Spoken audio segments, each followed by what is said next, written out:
William Mark Muchow was an Illinois dentist who came to Colorado in 1928 after hearing rumors of the gold that came from the so-called richest square mile on Earth around Central City, Black Hawk, and Nevadaville.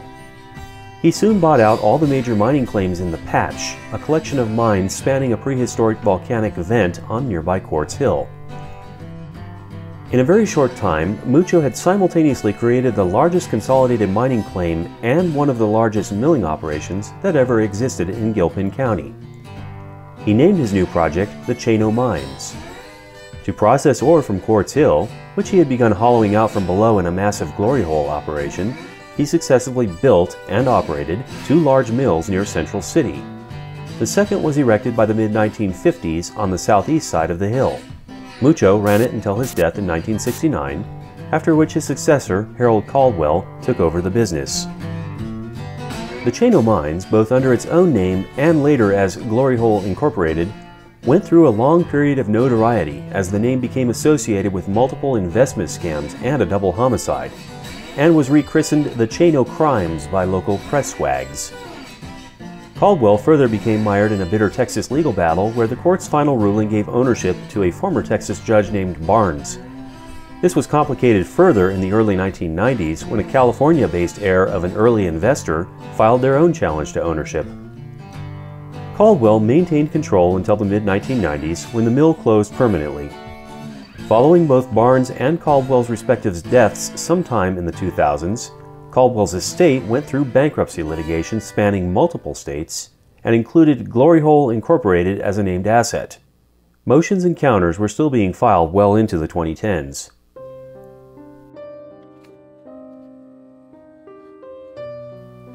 We tried to unwind some of the public records from the litigation, but could only conclude that anyone who successfully navigates the ownership quandary will probably find themselves buried under an avalanche of EPA demands.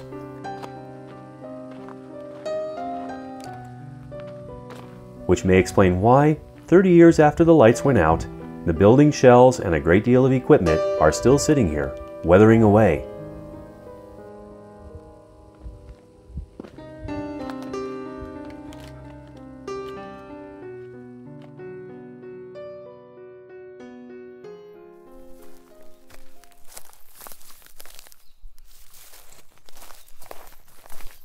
It's almost impossible to be anywhere on this site and not stumble across artifacts.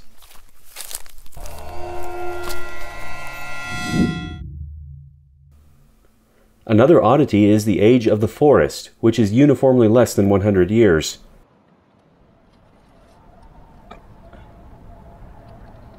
Older photos from anywhere in the region show entire hillsides stripped bare by miners looking for sawmill-ready timber and burnable fuel.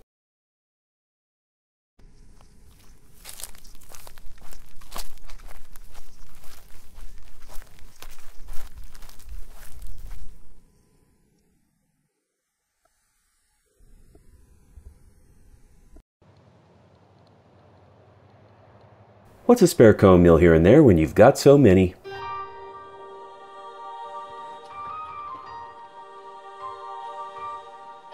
Interestingly, this one still has the internal wearing surface plates installed. These were slowly ground away by the milling action and could be replaced by unbolting them from the exterior side.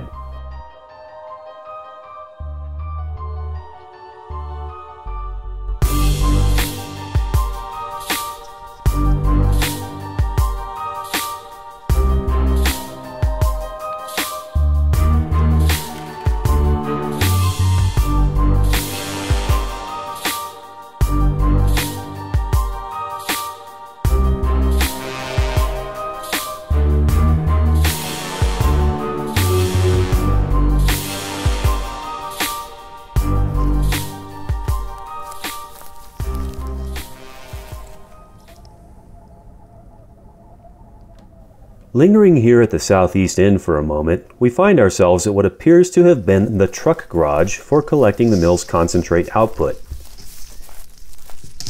Concentrate would be shipped to off-site smelters for final reduction.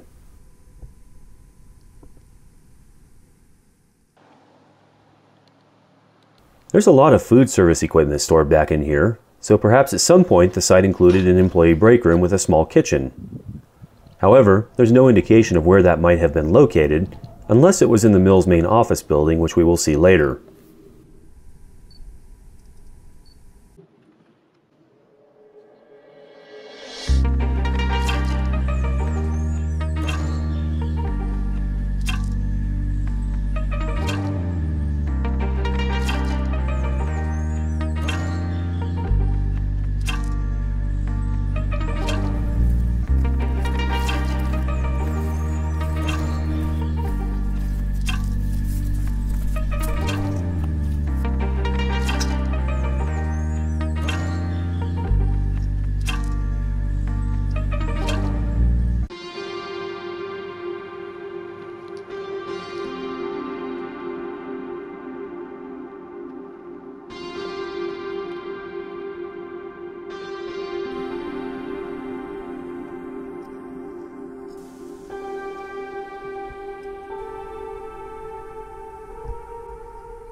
In part 1 of this exploration, we looked at the dry crushing processes on the north side of the road.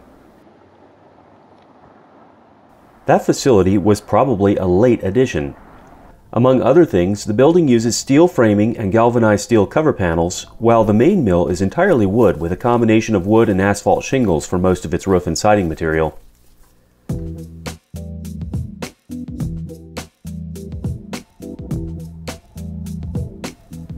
Muchow's early conceptual sketches for his new mill, published in his 1952 promotional booklet for the Glory Hole and Chano mines, indicated that dry precrushing for the patch's output would take place underground, just after ore dropped down through the Glory Hole's 4 main funnels.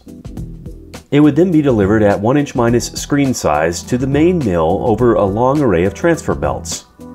That may line up with a large derelict ore bin and equipment supports located just west of the main mill, an arrangement which was later bypassed by a transfer scheme from the above-ground dry crusher to the main mill's sorting bins.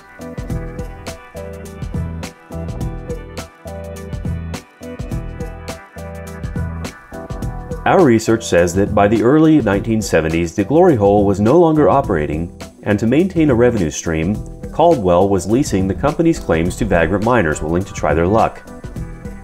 We assume the upper crushing house was correspondingly installed around the same time to enable small batch contract processing through the Chano Mines mill. It may have even reused some of the crushing equipment originally installed under Quartz Hill.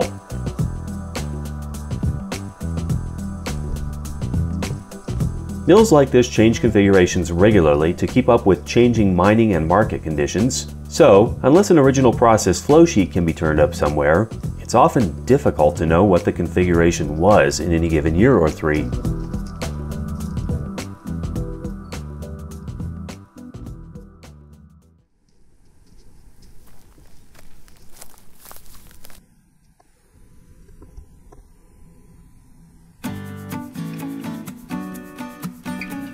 To make sense of the wet process mill, let's create another flow sheet. This mill had multiple flow paths, each probably optimized for a specific kind of ore stream. Also, it appears to have been reconfigured multiple times in its 40-year life, so we'll just show a high-level view of the flotation milling process that was last in play. Item 1 is an ore feeder, type unknown. Access to that area didn't appear safe during our visit, so we can't comment further on what was installed.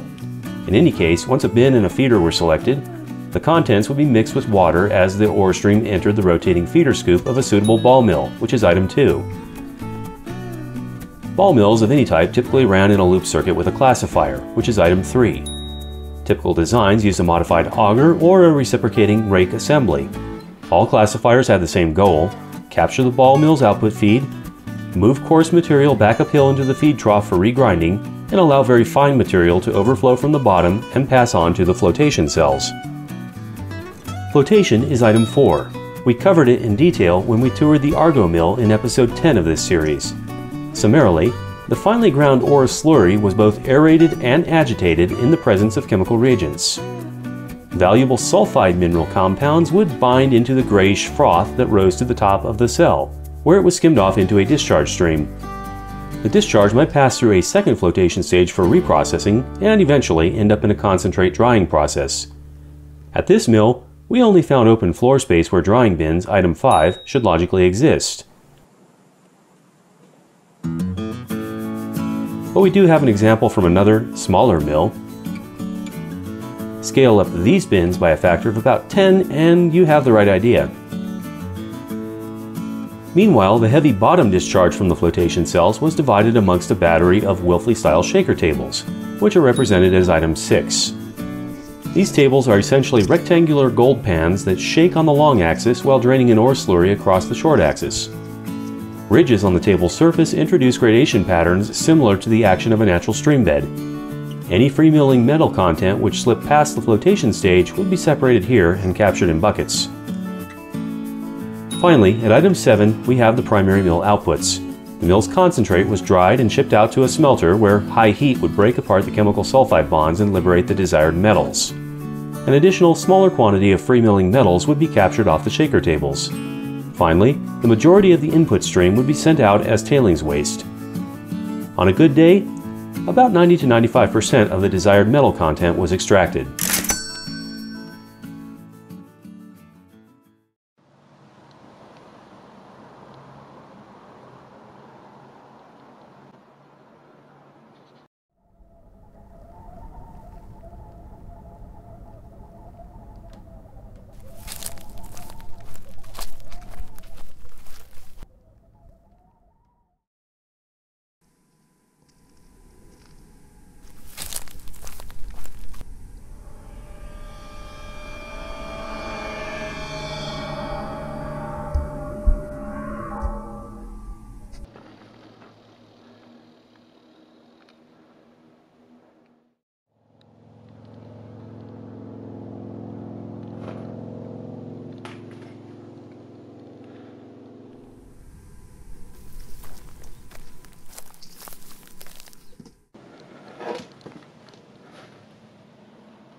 A useful tip: if you store iron or steel ball mill media in a steel drum for 30 years and don't provide a drain hole, this might happen.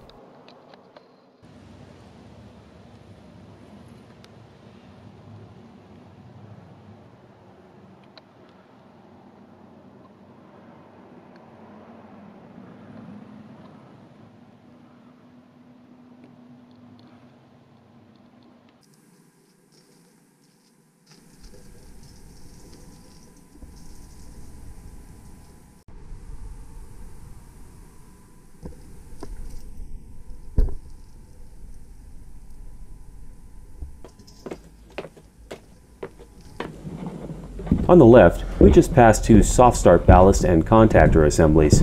The larger unit was the startup means for the cone mill motor.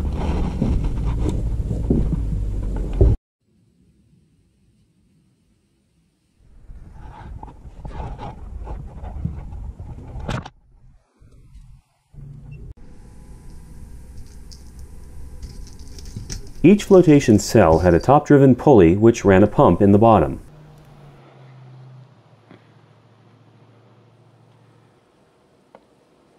The pump in these units drew in both air and water from the bath and churned out an agitated froth.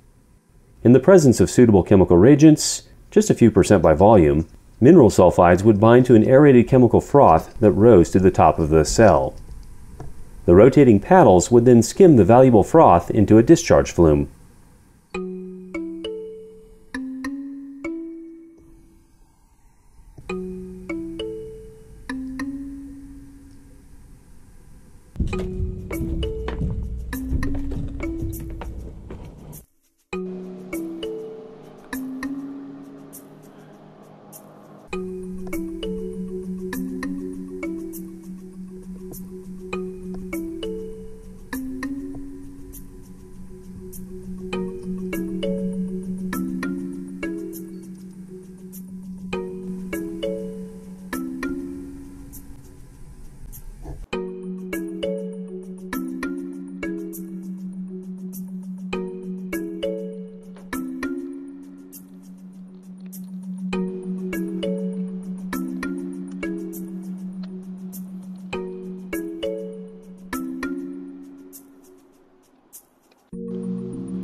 After exiting from the upper northeast side of the mill, we found a small workshop with remnants of a plumbed water system, and a more conventional two-story building, which was formerly the mill's main office.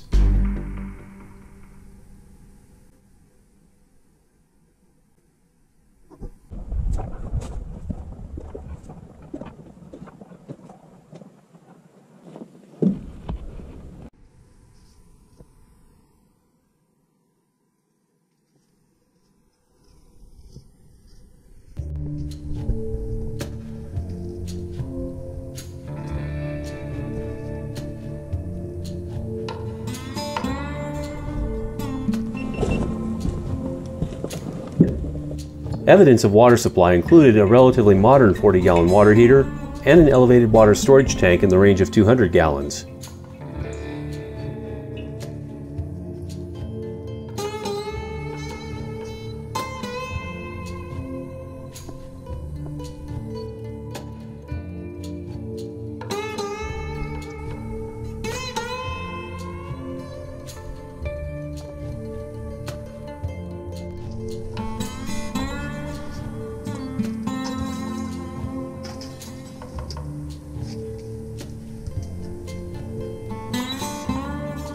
The mill office building was clearly being used by vagrants rather recently.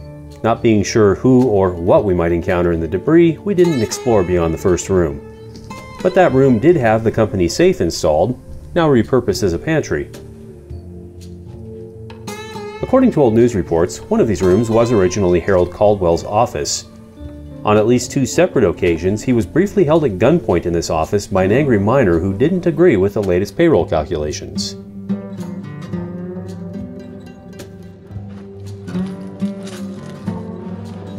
The crawl space under the main floor revealed a relatively modern water heater and forced air furnace, along with a derelict 1970s vintage television set.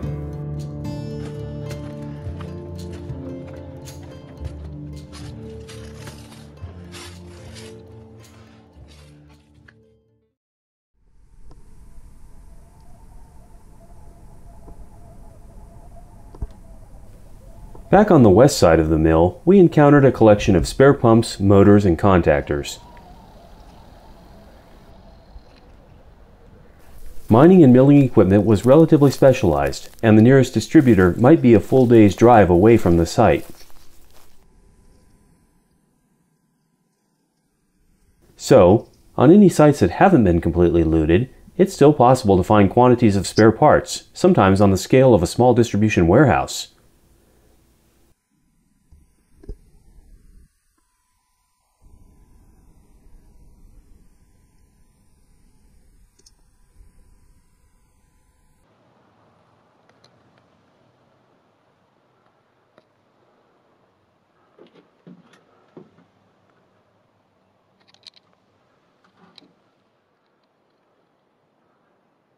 That kind of inventory is expensive to carry, but do note that in a large operation of this type, the lost daily or even hourly output from not having a spare part can be 1 or 2 orders of magnitude higher than the cost of the entire spare parts inventory.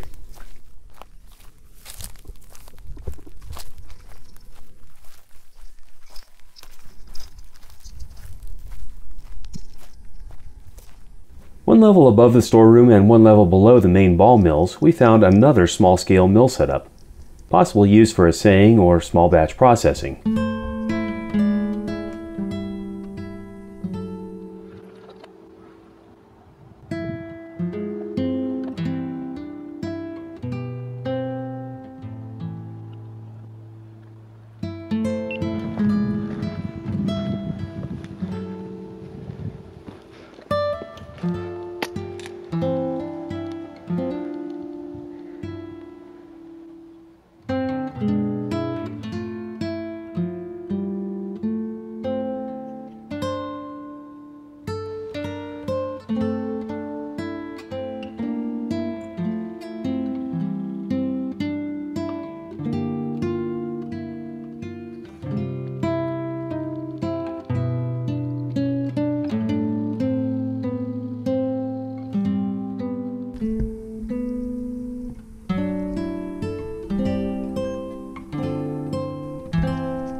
An adjacent room appeared to be an assaying laboratory.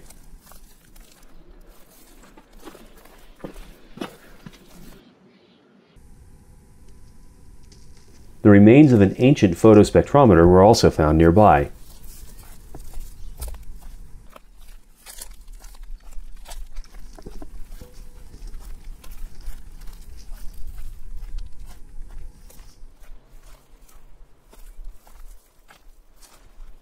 It included a large sink and a laboratory-scale ball mill.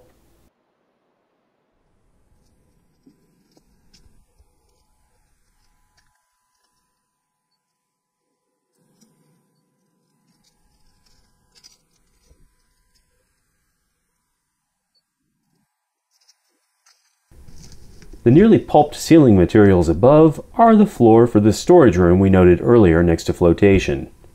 The stairs at the back are impassable.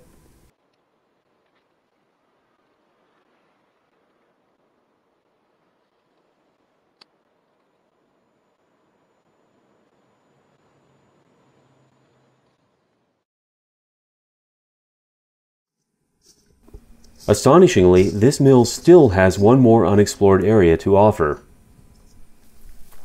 Early in this episode, we passed by a pair of shaker tables located near the southeast end of the mill. These are associated with another, smaller batch processing section.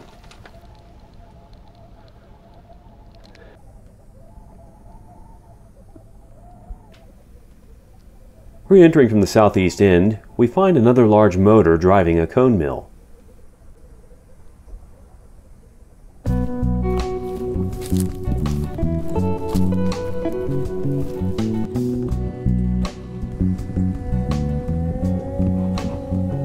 Returning back to the pair of shaker tables, it appears the cone mill discharged directly to the tables. There is no flotation stage here.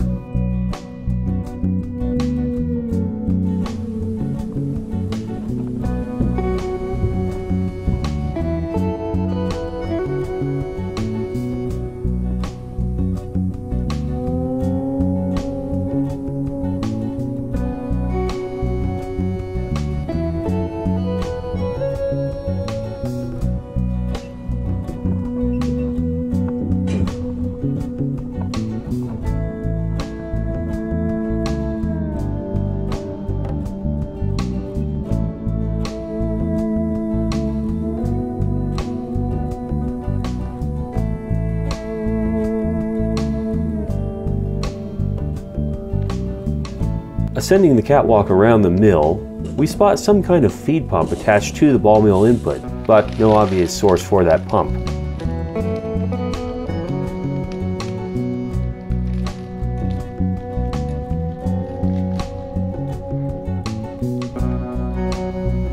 Rolling back to earlier footage, we can see some kind of transfer tray that was formerly running below the main catwalk from the second shaker level to near where this ball mill is located.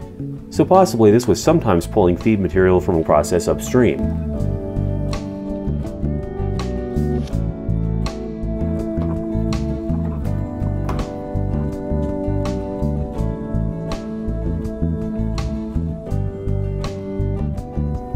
However, there's also an ore raising belt, a screw auger classifier, and some kind of settling tank nearby, and the equipment arrangement doesn't quite align with a traditional semi-closed loop mill and classifier, nor is it logically arranged on the slope. So, we don't have a good sense of how or why this process exists at this part of the mill.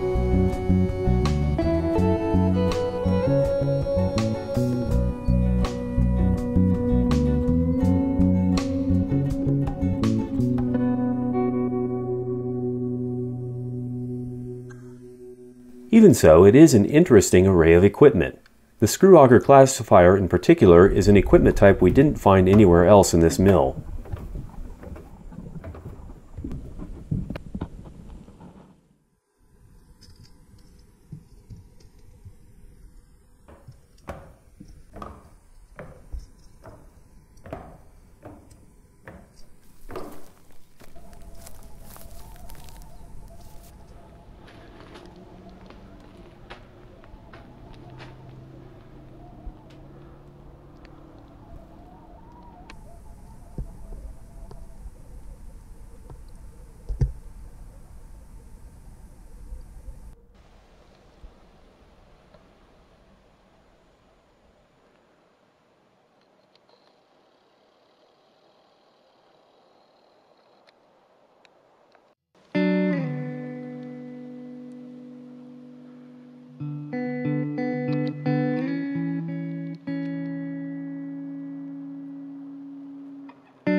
Unfortunately, the tailings from Colorado mines tend to contain significant quantities of sulfur and arsenic, along with trace amounts of various other heavy metals that were not fully captured by the mill process. Most of Colorado's mining industry came to an end, and owners disappeared entirely or went bankrupt. Tailings, however, live much longer.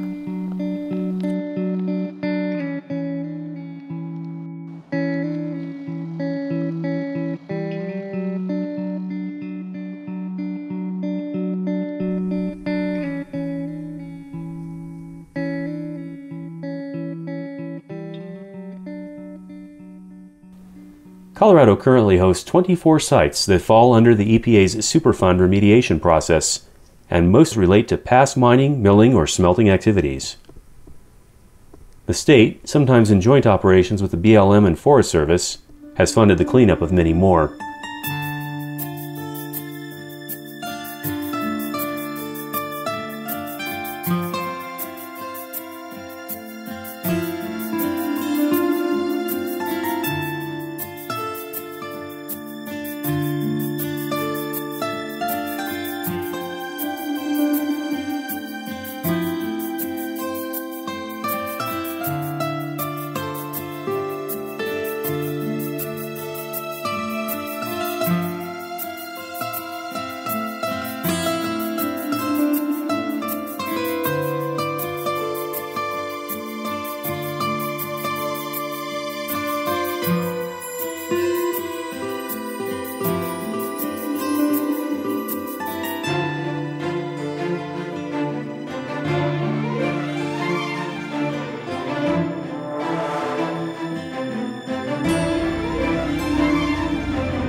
Hey everyone, thanks for joining us again for HMGM, How to Model a Gold Mill in 27,000 Easy Steps.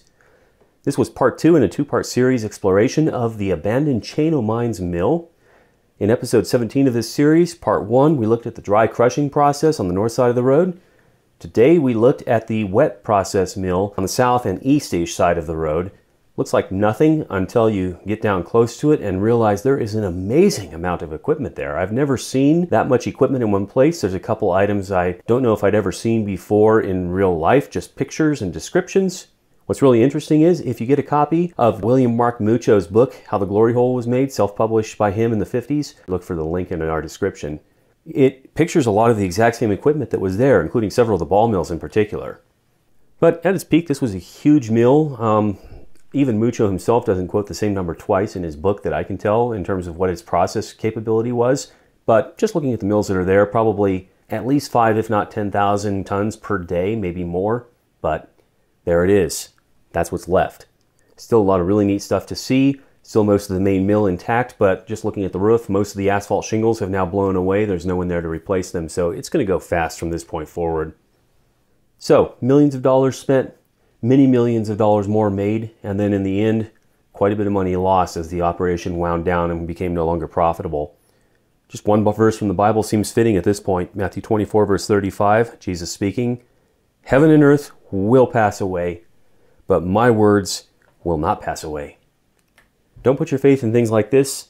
That's where they end up. Yeah, you can make money for a while, you can do business, and you probably should. But in the end, don't trust in it. Trust the Word of God.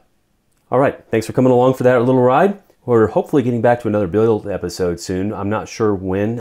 We've got more to show you, and hopefully that'll be coming up soon. In the meantime, thanks for joining us. We'll see you again next time.